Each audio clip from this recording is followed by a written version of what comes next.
Grabe guys, super late na. Magla-lunch pa lang kami. Late naman tayo nagising, di ba? Pero late kasi kami nagising ngayon. Talagang sinasamantala namin yung pahinga. Kasi late talaga. Wala rin kami masyadong pahinga dahil late lagi kami natutulog. So, ayun. Siguro kaya ako, delay ba yung mens ko or talagang may baby na inside.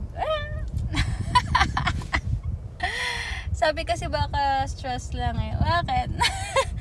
Baka kasi stress lang daw, sabi ni Doc, sa food, ganyan, food intake yung holidays, ganyan. Pero, after 3 days na kasi akong delayed. So, check natin by 5th day or 1 week. Magpipiti na ako. Ayoko pa ngayon, too early pa.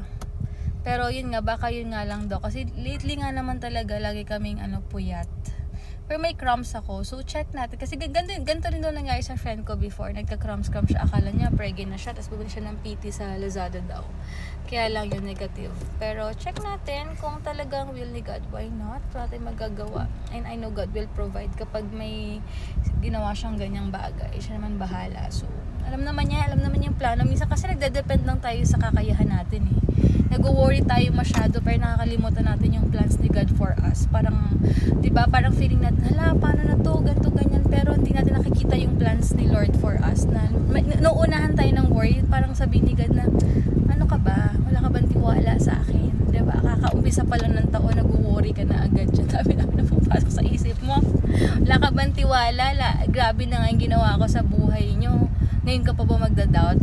Ganong bagay. Kasi minsan, very limited lang naman talaga tayo, guys, eh, diba? So, naunahan tayo ng mga worry sa mga ganyan. Pero, kung iisipin mo, si God naman may control. Iba nga, diba?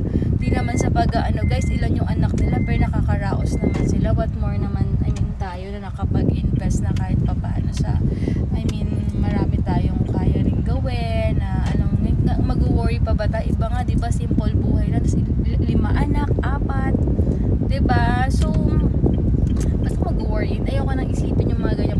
But importante sa akin is yung, ayun nga, kung ano ba talaga meron, kung hormonal imbalance lang ba to, delayed lang talaga ako dahil sa stress, or talagang magiging 4 na kami. Kasi tsaka sabi pa ng friend ko Year of the Dragon daw ngayon. So, if ever daw, swerte daw kapag may Year of the Dragon na sa family nyo, plus madadagdagan pa na isang boy.